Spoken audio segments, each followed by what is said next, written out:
Zuva nezuva rine zvaro. Nhasi uri kufara, mangwana uri kusuwa. Kureva kuti nhasi rimwe zuva ndiko kupindana kwemwaka nenguva. Rangu zita ndinonzi Andrew Neshamba. Kusangana kwatiri kuita mhuri yeZimbabwe nhasi unokatadzokazve kunzvimbo iya yeMount Darwin. Ndofunga munotondera tichiburitsa nhau mwana aibatwa nemhepo. Naizvozvo paya takasiya isusu vakuchera. Vazhinji vanga vachitibata vachitibvunza kuti mapfupa akawanika here, zvakamira sei? Ndonhau yatati tikupei muzuva ranhasi. Rangu zita ndinonzi Andrew Neshamba. Senguva dzese musakangana kusubscribe kuDrumas Media. Drumas Media, taking you to another level.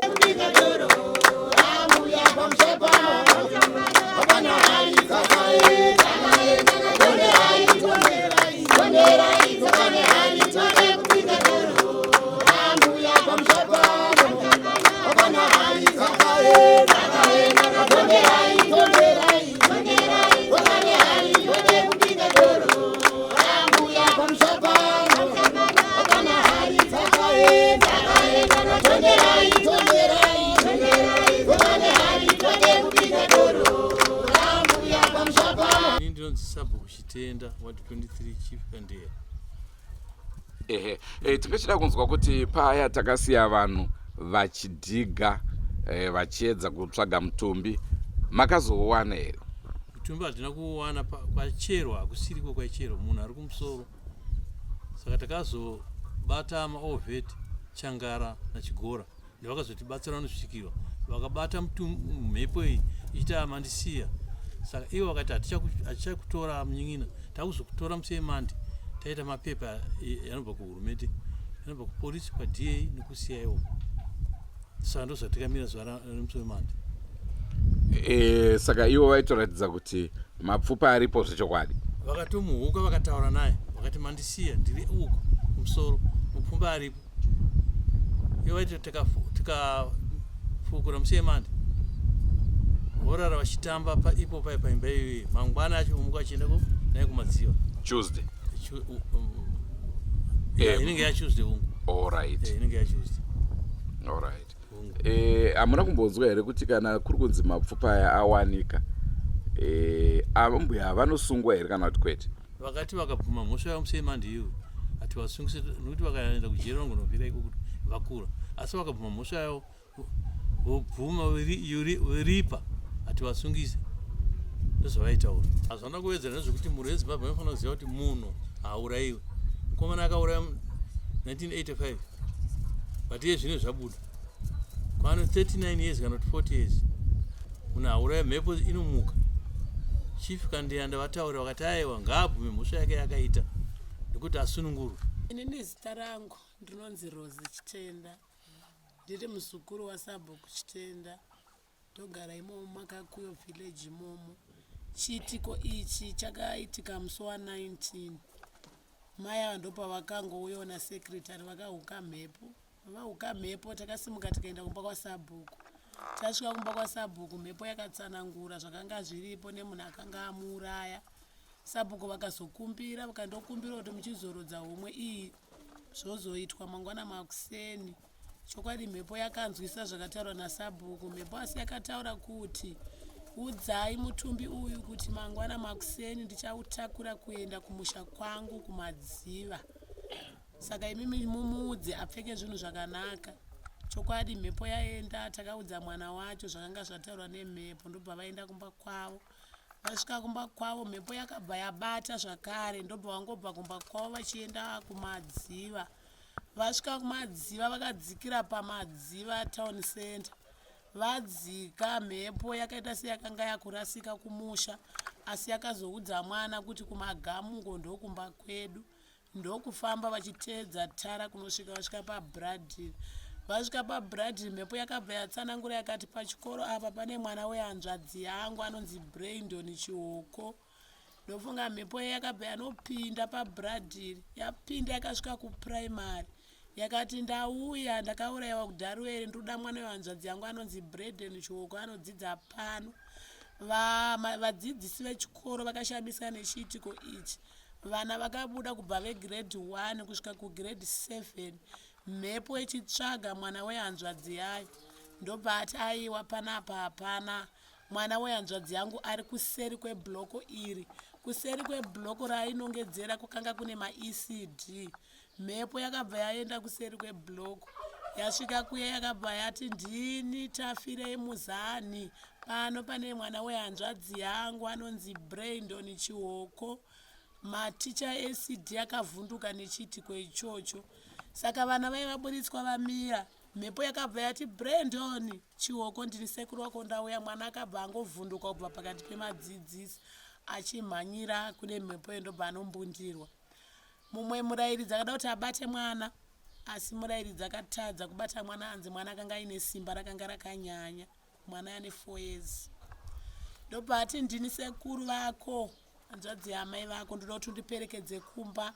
Vadzidzisi vakati kwete, hazvibvumiro kuti vana vanongoenda, vana vanotorwa pano. Zvikanzi chituma yemunhu anotora mai vangu vauye pano.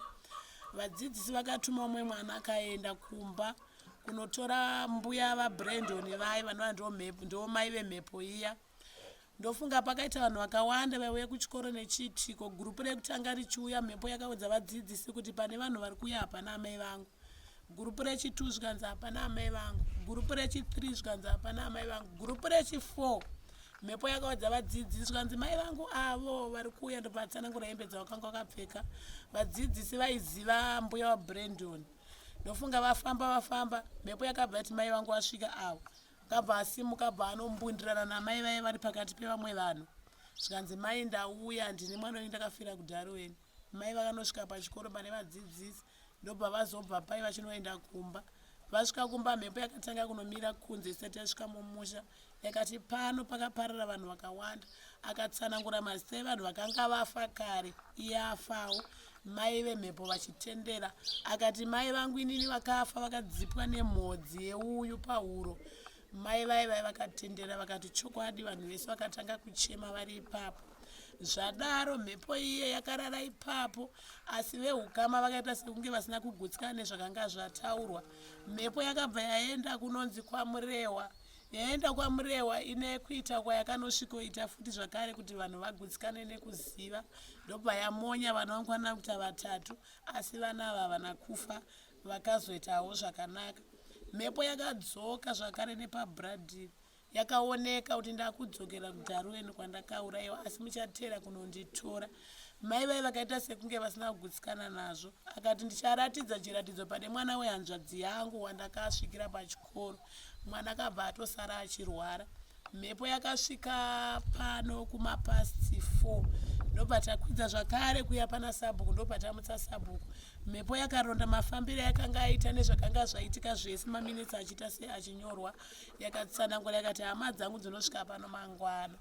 Saizvozvo hama dzeshwa dzakabva dzasvika hama dzepo kanzi pakuchimirira kuti vanhu vauye zvikanzi kokai masabhuku vakatenderedza vese nemapurisa nevatori venhau vauye. Zvakatsanangurwa nemhepo zvakaitwa vanhu vose vakauya. Mhepo yanoshedzwa ichingosvika yakabva enda pana mai vayo.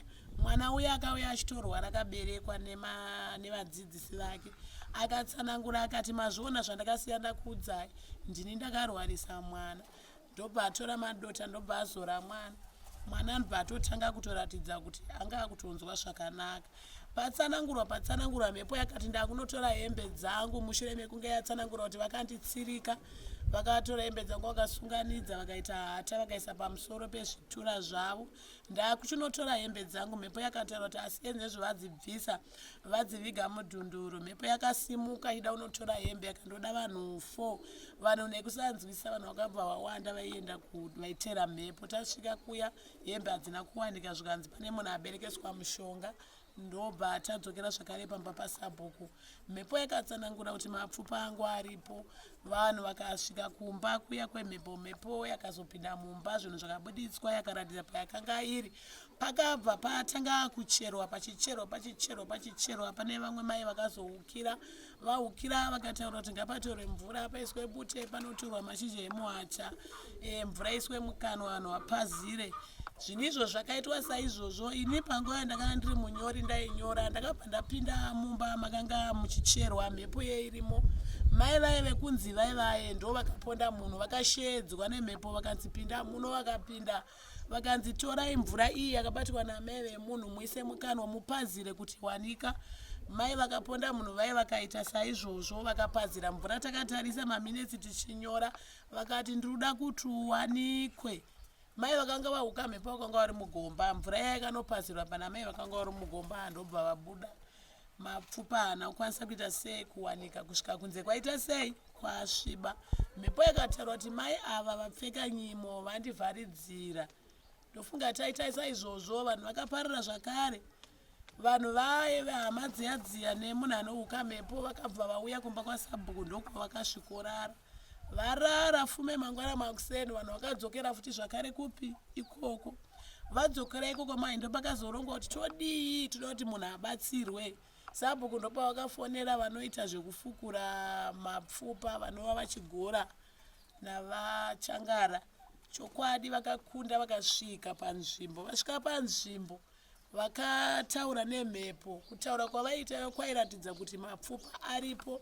Vakati zvamakaita zviri kunze kwemutemo zvinosungisa asi isusu tadzoka pano toita zviri kudiwa mapfupa otakurwa oenda kupi oenda kumusha. Asi makuseni acho pakaita chishamiso. Kamwana kaye kekuchikoro keECD hakana kurara zvakanaka kaivhunduka. Makuseni mai vai vakabva vaoneka kuti ndakuenda nemwana kuchipatara. Mhepo yakahuka zvakare yakati amai musaende nemwana kuchipatara. Mwana anosvikofa ane maronda. Ndoda kumusuka inini maronda. Asi mai anosvikirwa nemhepo avaite zvokusuka maronda. Mhepo yakati ndipei dhishi. Akatora mugoti akarumisa mwana. Mwana akasukwa maronda akabuda. Zvikanzi dzisai mvura mwana ageze. Mwana akageza. Bikai sadza nederere mwana adye. Mwana akadya. Mwana adya mhepo yakabva itonga yasunungura mai vaive. Mwana ebva atotanga kufamba.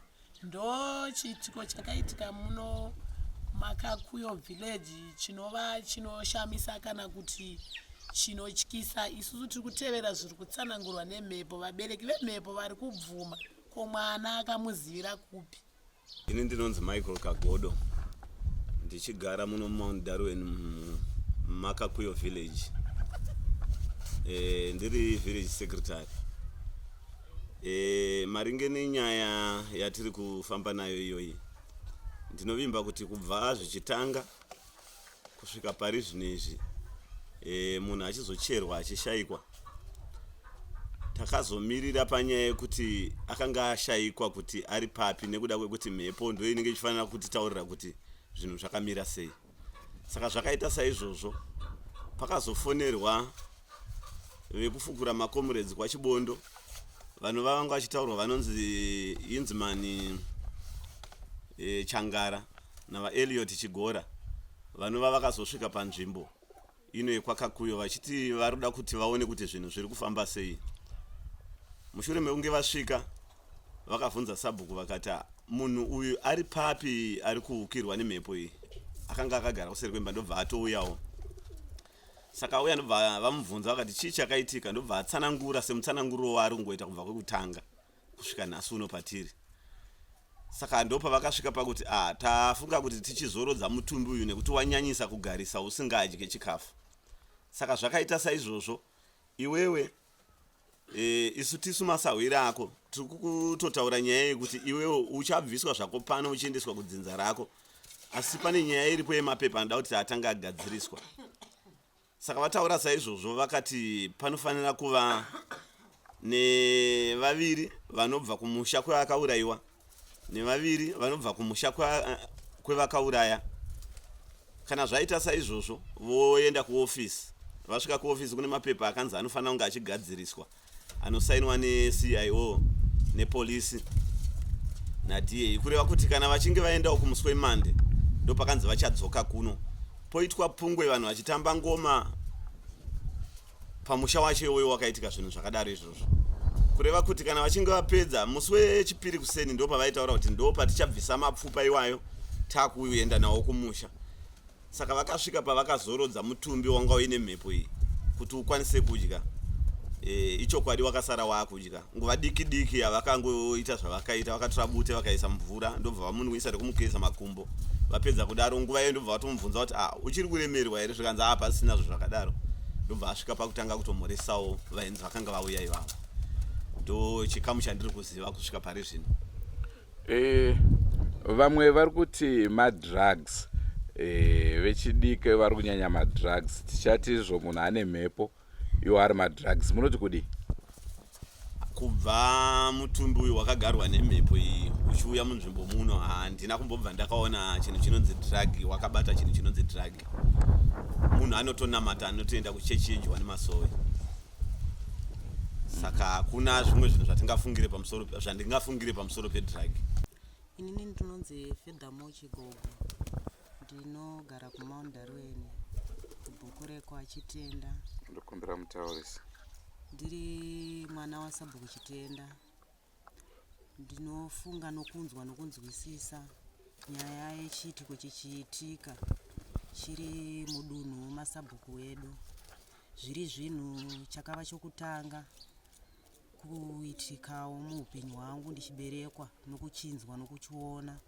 Zvakandikadzisawo kuti ko chirudzii, nokubva ndawanawo chidzidzo mukati mazviri kuti kana uchirarama chivi hachiyeri musi wacharimwa. Endeni kana akanzi munhu atadza munhu haurayiwe kana kumitira chakaipa, nokuti unogona kuita chakaipa uchiti ndangoita ndazvipedza zvinozouya kumberi. Ndakada kuona chiitiko ichi kuti kubva 1985 ndofunga ndasanda ndatoberekwawo. Chozobuda zvaizvezvi 2024 kuti kune munhu akaurayiwa akavigwa. Nekutsanangura kwemhepo ichinotsanangura takaungana pamba paSabhuku wedu. Ndakatenda kuti zvinogona kunge zviri zvechokwadi. Nanhasi ndiri kungotenda kuti chinofanirwa kuva chiri chokwadi kuti mapfupa aya abude aende kovigwa sekuvigwa kunoitwawo vamwe muZimbabwe muno musechivanhu chedu. Nekutenda kune vamwe vari kutsanangura kuti zvinogona zviri zvinhu zvokuti munhu akanga aina idea nezvinenge zvakaitika kana kuti mwana uyu akanga achirarama ungohuka zvekunyeba.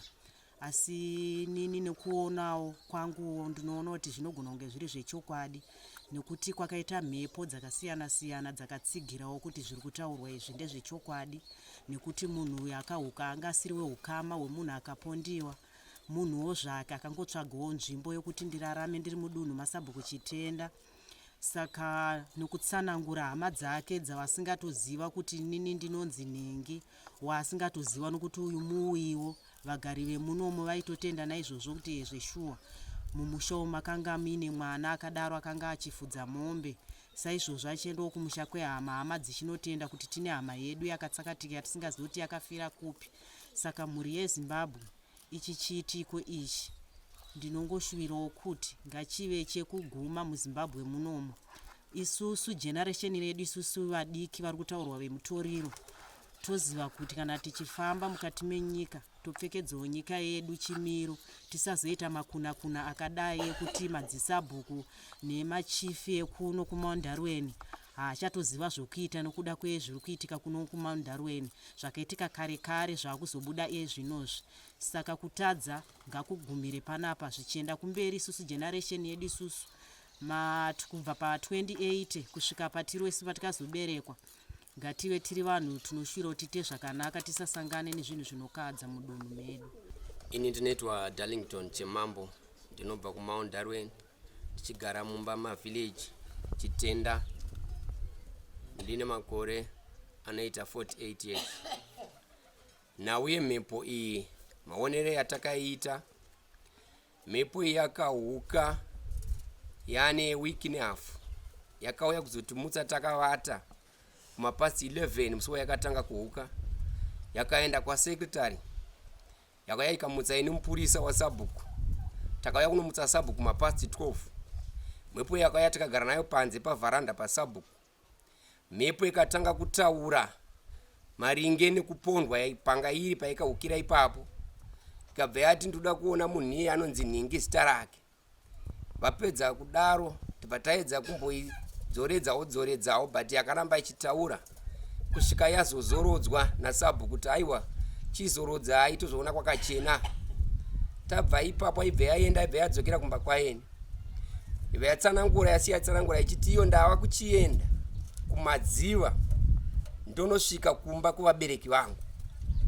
Shuwa mhepo yakasumuka ikaenda kumadziva nemwana waeni, vakanofamba vakazobva mumadziva vakaenda Bradley kwakazona dzimwe hama zvakare. Mhepo iye ikaita 4 days ati yadzoka pano. Ndokubva yazodzoka mhepo iyi tobva tazoiwana kuma4 kunze kwakuchena. Bva yasvika zvakare mhepo iripo, tobva tauya naye kuno kwasabhuku, bva yatsanangura kunze kubva kwachena. Ikazozorora kuma10, yapedza kutsanangura ndipo masabhuku akakomberedza nzvimbo yekwachitenda yaiyo Chief Kandeya. Vakadedzwa masabhuku ose akaungana pano, vakauya vakuru vese vakauya pano, mwana wamambo akasvika futi pano.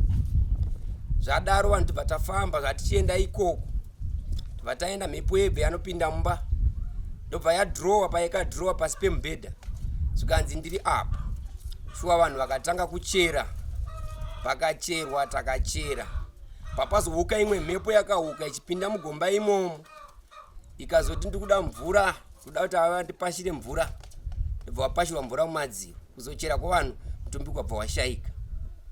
Patasumuka soduka papi panzvimbo iyoyo tichidzokera kumba. Tadzokera kumba ndokuzotsvaga vatsanangurwa maIchigora navachangara maOveterans vanoita basa rekufukura maOvets. Vakauya pano, shuwa vasvika takaenda navo. Tasvika ipapo tikaona mhepo iye yanga isiri pachena, yanga iri kuseri kwemba. Mhepo yebva vaishedza ikabva yauya mhepo, yasvika mhepo kudaro ikabva yamhanya kunopinda mumba muye, ikati ndirimo ndiri apa, ndirimo ndiri apa. Mhepo ndobva vazoishedza, ndobva vatanga kuizorodza ivo vachitsada kuchitaura newe isusu.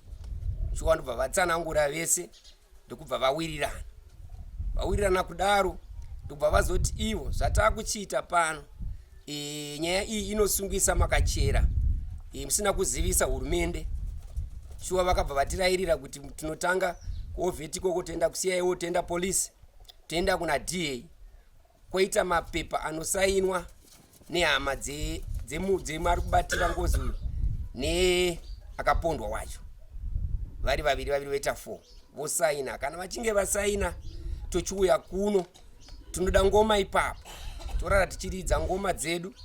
Taridza ngoma dzedu, chipiri kuchichena totora mapfupa edu. Tatora mapfupa edu iyayi tochisunga kuno kuviga Sahwira, tisitara Sahwira wako.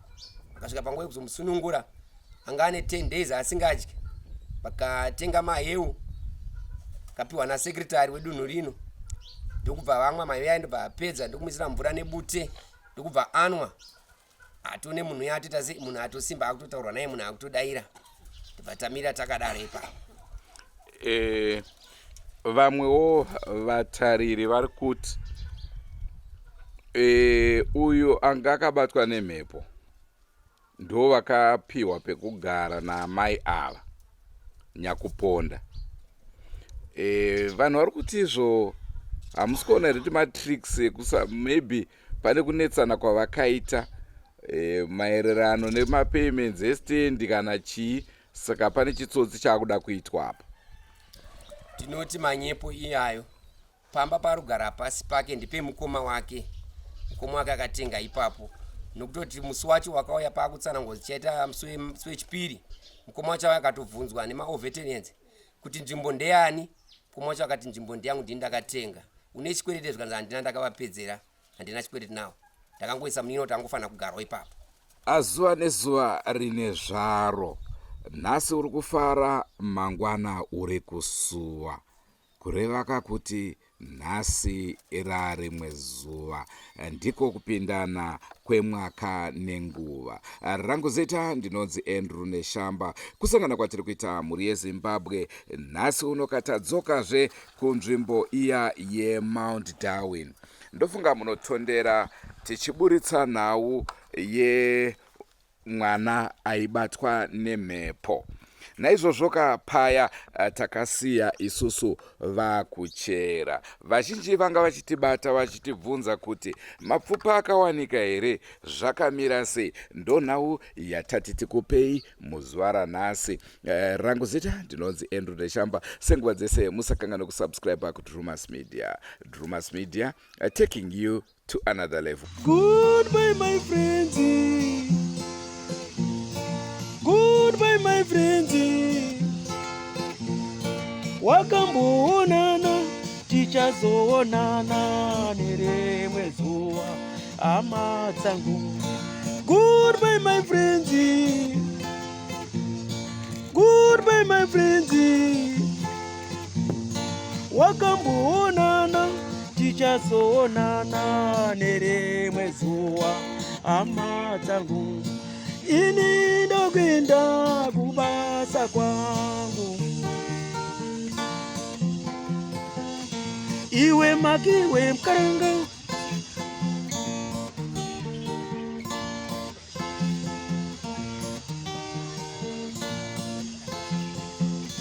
Iwe makiwe mkaranga. Iwe makiwe mkaranga.